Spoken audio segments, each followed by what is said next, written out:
What's going on, y'all?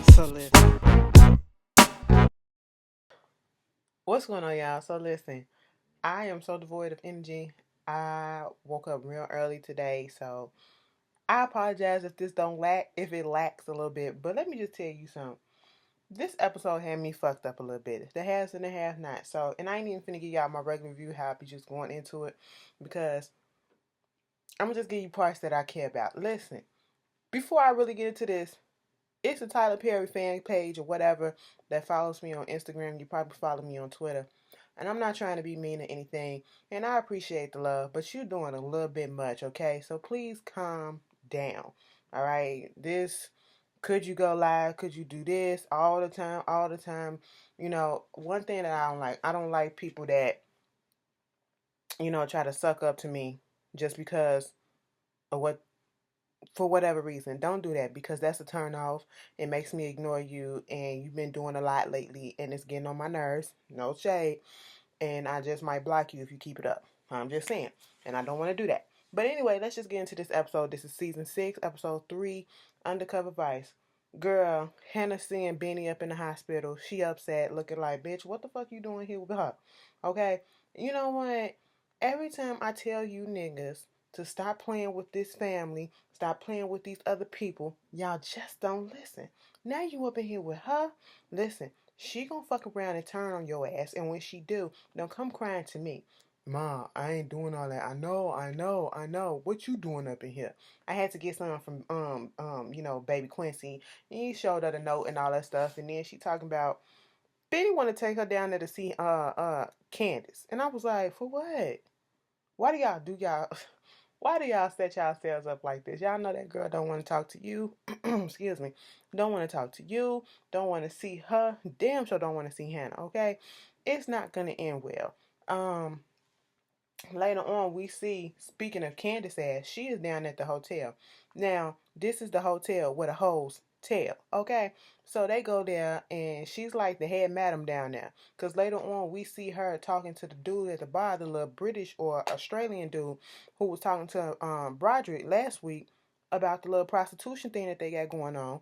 So him and Candace, they know each other, and they know how the game is played and how the rules go. And I guess she liked the big dog down there because he was like, you see that girl right there? She knew. He was like, go talk to her and tell her to come here. But you know what? Never mind. Just let her sit here, and I want to see how this shit play out. Because he was like, you got to be careful because it's a whole bunch of vice up in here.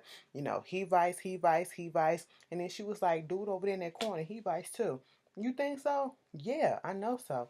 This bitch gets up and come over there to her. And let me tell you something. To you undercover people that be out there, y'all need to step y'all game up, okay? Because some of y'all be so damn obvious. He was so fucking obvious that he was cop, he was vice, he was whatever because of the way that he was talking to her. That's how you pick up people. You know, I see what you doing. You know, I see a girl like you working and stuff, and you know, they usually put whores like you on the corner. Why you had to come up in here? I said, go take your ass somewhere else. So that's why he went over there and talked to the other girl. I said, Candy, shut that shit down. She was like, bitch, your vice, and you need to come up off of it. And I'm not finna fall for it, okay? You know, get the fuck up out my face. I'm just sitting here. I'm a college girl. I'm going to law school, and I can tell you this. Because of the fact that I'm going to law school, I know my rights, and I know the law, and I know that the shit that you're doing, bitch, I can have your job, okay? I said, oh, all right. But before that, Candace was sitting at the bar, and this guy comes over. They chatting it up. You just a nice, beautiful young lady. And she was like, okay, cool. The fuck else? You know, what's up with you? What you doing? None. I'm just talking. I'm just chilling or whatever. All right. What makes you want to come over here? Cause you cute. You all that. You know, I'm just trying to figure you out. Okay, what the fuck you do? Why you need to know? Because I asked. I said, damn, Candace. Well, tell her what you do. He said, I'm a truck driver. Because she was admiring his watch. He looked put together. And I said, what's that? And he was just like, she said, let me see your hands. Bitch, you ain't no truck driver. You don't look like you ever did work in your life, okay? And was like, you know what? I'm down here working. I'm expensive. And if you want to get a taste of this, come to my room within the hour. He said, how come I can't come right now? Because she said, I said in the hour. I said, oh, all right. You know, Candace is on her I'm that bitch. I'm that boss bitch. I'm trying to be Candy Cane. I'm making all the rules type of shit right about now. And, and in a way, I'm liking it, but, I feel like she doing a little much. She doing a little much. And, they get through it. He said, okay, I see your ass there. She said, call your wife and let her know that you're not going to be coming home tonight. I was like, how you know I got a wife? Because ain't no single man going to be throwing out those whack ass lines that you be throwing out. And from a whole nother generation. I said, you ain't have to treat the man on his goddamn age, Candace. Damn, we know he old as fuck. Shit. Then we get to Landon and Charles. Can Landon be any more obvious that he really has a thing for the president to be, you know, he up there getting him drunk, they talking, they vibing. Next thing you know, um, they just reminiscing about shit. He's still drinking. I was like, oh, you want to slow down? And all of a sudden, it came time for the president, I guess, to pass out. He undressing and shit, and Landon just looking and stuff, and I'm just like, what is about to happen here? And he about to have a slip up and he about to slip in. Is Landon trying to slide in or want him to? No, because Landon want him to slide in. I swear to God, Jeffrey be topping these niggas. Jeffrey be topping these niggas. That's exactly what it is, okay? He want him to slide in, okay? But I was just like, please leave out because he looked like he was going to try to do something to him. He looked like he probably was going to slip and Mickey in that drink, anyway. Then speaking of Jeffrey, Jeffrey get pulled in by the DA or the Asian guy. All right. And Jeffrey just kept on saying, I want my lawyer. I want my lawyer. This guy, y'all need to find another guy. I'm sorry because I understand, we got accents and things of that such, but he speaks in syllables and it's kind of annoying and it kind of brings down the value of the show. I'm just going to say that. Okay. Um, it sounds like he's in rehearsal when he speaks. That's what it sounds like. But he was basically trying to trip Jeffrey up, trying to understand how is it that your mama put you in jail. No, this ain't got nothing to do with you, but your mama did this to you because you wanted to testify against her about the car and all this other stuff. What's going on? I don't understand this. Your mama in the car got into a car accident. For real, she did. When Jeffrey was acting surprised about the mama getting into the car accident, I would have been like, so the fuck what? After all the shit she did, so the fuck what? And then Jeffrey was like, I want my lawyer to be here. I'm not saying anything. And I just hate the way when you see these scenes in interrogation, they be going so hard on them, even when they say, I want my lawyer to hear. I want my lawyer. I'm not saying nothing without a lawyer. And I said, little boy, who are you intimidating? No one. Meanwhile, Justin is over there trying to find what's his name? David. Okay. Um David over there playing around with Erica, trying to play fucking, literally trying to turn a hoe into a housewife. That is literally what he trying to do. She playing games about, okay, I guess I'll stay here. He was like, I need to go and get some furniture from my condo and all this shit. Next thing you know, she looks up and she see a cop outside. It's Justin. All right. Oh my God, it's a cop outside the front door. So David go over there. He was like, yo, you David, you Mr. Harrington or whatever. Who the fuck are you? Okay, don't worry about it. But your son sent me. He in jail. Your bitch of a wife put him there. So you need to contact him. He down there in county for the murder of Quincy Maxwell. I said, Justin, you had a little bit too much attitude for me, but okay. So David went back in the house, and you got Erica over there hiding. And she was like, oh my God, what's going on? He said, you're shaking. You're trembling. She said, it's just that my ex, he was a cop. And I said, oh my gosh. Erica and these lies and these stories that she keep putting up right like that. They just come like this, okay? It's like, oh, how is this shit gonna play out? Because technically speaking, she can go ahead and get David for all he's worth right about now because he's already hook, line, and sink, okay? That's what he is. I mean, he already in that thing, but they gonna do that. Meanwhile, Wyatt is calling Jeffrey. Who got his phone?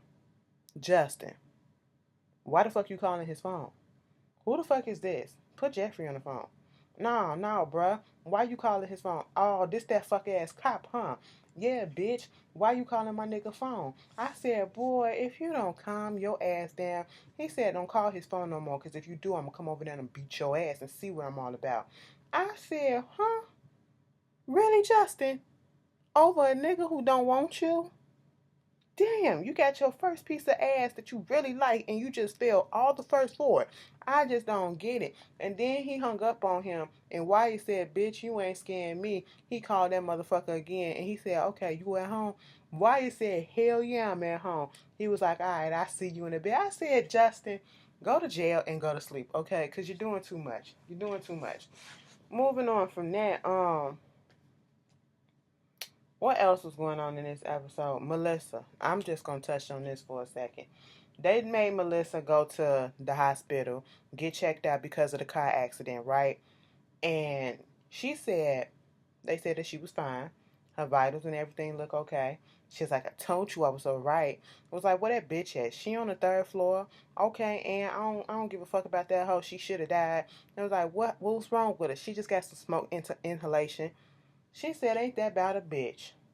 So you mean to tell me she gonna stay alive, huh? The doctor was just looking like, what the fuck is going on? He said, well, you said you pregnant, right? How many weeks? How long are you? She said, what, 8, 9 weeks? I don't know. He was like, you haven't had a checkup in a while, have you? She said, probably not, but bitch, you ain't finna touch me now. You don't want to see how the baby doing. Bitch, I don't give a shit. Now, at that moment, I understand. See, this whole thing, she playing into Veronica's shit. Now I understand Melissa is upset and in her feelings about everything that's going on with the situation with her daddy dying, not being able to see her daddy, Veronica making her do this, her mama making her do this, and to be quite honest, you ain't had to do this shit, Melissa. You a grown woman. You a grown woman, and you could have said no. You could have went on ahead and found a way to provide for yourself, but you allowed your mom to do all this shit, to guilt trip you or do whatever fuck. But cause your daddy was sick, I guess. So since he dead, bitch, go ahead and do what you want to do. Now see, she get a little ball. She, going a little cuckoo for Cocoa Puffs right about now. She went up there and told Veronica, bitch, I wish your ass would have died. And no, I wasn't trying to just kill your ass, bitch. I was trying to kill both of us. Now give me some goddamn money. She said, bitch, what the fuck? She was like, why you acting like this? She was like, because my goddamn daddy died. And I didn't get to say goodbye. Veronica said, bitch, people die every day. And I said, cold-blooded. Bitch, you can barely breathe without coughing and you are still being a bitch. Okay? She said, what the fuck?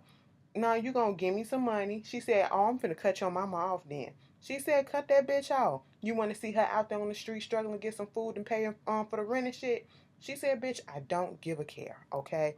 But I'm finna get this money. She grabs her wallet and she takes her money. She was like, don't you know that I'm crazy, huh? I'm crazy. I don't give a fuck about you, Veronica. You a bitch, you this, you that. And when she walked away, she said, didn't you realize I'm crazy? Ah! That scream that she did before she walked out the door, I said. And then she screamed in the hallway too. Now I was like, I get it. I get it, Melissa. You trying to, some people just come to their breaking point and they just snap and they don't give a fuck at all. But baby girl, you ain't really think this thing through. And that's how I know you losing your mind because you forgot who you fucking with. You are fucking with Veronica, scam, got everybody on hold type of bitch. Okay, that's who you are fucking with. Veronica know every fucking body in that damn city, all right? And whatever thing she need done, she got a person for that. And as soon as that bitch walked up out that door, Veronica got on the phone and called a judge to get an injunction so that she can put her daughter-in-law. First of all, they're not even fucking married. How you gonna put a grown-ass woman in fucking involuntary psychiatric care when she didn't even ask to go there and you not even of relations to her, and then gonna give the real reason? I want to put her crazy ass up in there at least until the baby is born. I said, girl. She said, dumb bitch. You don't know who I'm fucking with. You just played. You don't even realize that you being set up. And I said, she really don't. She really don't. And she playing right into it by acting as crazy as she is right now. And she's not crazy. The bitch done made her crazy. And to be quite honest, what if Melissa ain't even pregnant? She ain't had a checkup in a minute. And who's to say she still got that back? Well, she was in the hospital. Didn't they not, when they did the suicide thing, did they not check her and see if the baby was still there? That's probably why she said she don't need no checkup. But still, We don't know if the bitch really pregnant. I don't know. I really hope that she lose the baby and the shit blow up in Veronica's face, because that baby don't need to be born into this atmosphere. All right. So, um, what's her name? Catherine got the little plumber, supply, janitor dude coming over there to the handyman dude coming over there to the house to fix some stuff at her house. And she was like, "Did you meet Hannah?" He was like, "Look, girl, I'm so tired of everybody trying to hook me up. I mean, she cute or whatever." He was like, "Why don't you call her?" "I ain't finna call her. She can call me."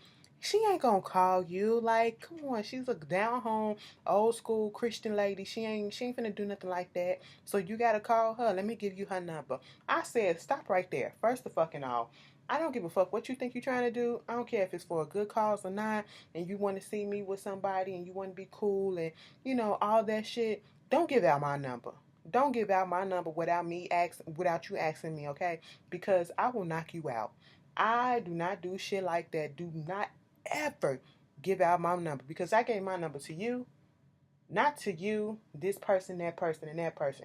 You asked first. So that's what Catherine fucked it up for me, okay? Catherine, you over here trying to make matchmaking and trying to get Hannah eyes off this whole shit that's going on, which is understandable because Hannah do need a little bit of dick in her life. All right, she need a man, not necessarily some dick. She just needs somebody to be there, a strong back motherfucker to be there and just put his arms around her and just rock her slowly. Okay, just rock her slowly, and they can hum some Negro spirituals together. You know what I'm saying? Mm-hmm. Just hum it on out. Okay, so she can stop dealing with this shit with Candace, because Candace gonna be the death of her.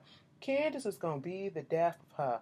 You know, back at the DA office, the Korean guy is talking to, I guess, this other detective, Sarah or whoever she is, about closing this case. They going over everything that they got, and it was like they got enough to get an injunction or go to the grand jury or whatever, but he wants some more evidence. He wants something so solid like DNA, okay, so that they can't get Veronica can't get wiggle out of the shit. That's what it is. Next thing you know, Sarah go out the damn door, and who was there? Brandon slash Oscar on the phone and said, "Sarah, this is a phone call for you." Who on the phone? Sounded like a fucking creep. Jim. Talking about something. "You don't remember my voice?" She was like, "Bitch, I don't know who you are." I said, "Girl, quit playing dumb. Your body language shows different." He said, "Meet me down at the hotel at lunchtime." She said, "Bitch, that cannot be arranged." She said, "Yes, the fuck it is, and you gonna be there." I said, "Damn." Jim know everybody too. Jim probably was fucking her too. Okay. Anyway, so we get back down to the hotel. Candace is in her room, and she get a knock at the door. It's Benny, and then it's Hannah. And at this point, we get the same old going at each other. Benny trying to get them to get along, and Hannah trying to say, "What's going on with you? Why is it that you so pissed off? I don't know how we got here. I never said I was perfect. I never did anything to you like that. All the stuff that happened between us, I said I'm sorry. The Bible says you're supposed to forgive the people that hurt you and all this shit, that speak ill of you. And I've been trying to forgive and forgive and forgive, but you keep coming at me with all this shit. And I just want to know where the fuck the shit coming from, okay? Because I'm tired. I'm tired." She said, "Bitch, the shit ain't gonna stop until you die." And I said, "Damn, Candace, why you gotta be so evil?" She be making me feel bad for Hannah. Like, she's just ruthless in this age. Bitch, it was like, I'm down here hoeing. I'm doing what the fuck I gotta do. Benny said, "Why don't you just stop playing and come on down here and come home with us? Mama got a big house and everybody can stay there." Hannah was like, "Bitch, I ain't got time for this. I just came down here to give you this note." Even Quincy Jr., he knew that we was all fucked up and wanted us to fix it. And then, when she said that about the house, Candy said, "Oh, so you want me to live up in the house that your master gave you?" I said, "You up here talking about how she living in the house with the master gave, and you out here fucking white dick. So what the fuck? I mean, tomato, tomato. You're both taking the white people at their things. Next thing you know, somebody knocks at the door while they getting into it, and it's old boy from the bar, the black guy. He comes up, and it was like, "Oh my God, I didn't know you had company. I can come back later." Benny was like, "Bitch, I know the fuck you not finna do this shit in front of my face. You can go, bruh." He was like, "All right, I'm gonna go." Candace was telling him to stay. Benny was telling him to go. Candace said stay. Hannah said, "No, you can go." She was like, "I'm finna fuck this nigga. I'm finna do whatever I got to get my money and all this shit." Hannah said, no, the fuck you not, because that's your daddy. And then the shit went the fuck off. I said, what? How the fuck you just drop that shit like that? Because that's your dad. I said, come the fuck again. So you mean to tell me Hannah gonna stand there so calmly and no facial expression. Nothing changed. She just calmly said, that's your daddy, bitch. And then on the next episode, Benny was like, how the fuck we go from this to that being her daddy? Benny asked the same question that we asked, okay? We sitting here scratching our heads like, displaying this shit. But that was a half and a half nine. Like I said, I've been off a little bit today, so I apologize. But, y'all tell me how y'all feel about it, and I'll see y'all later. Peace. I'm finna do the quad, okay? So, yeah, it'll be up too. See you later.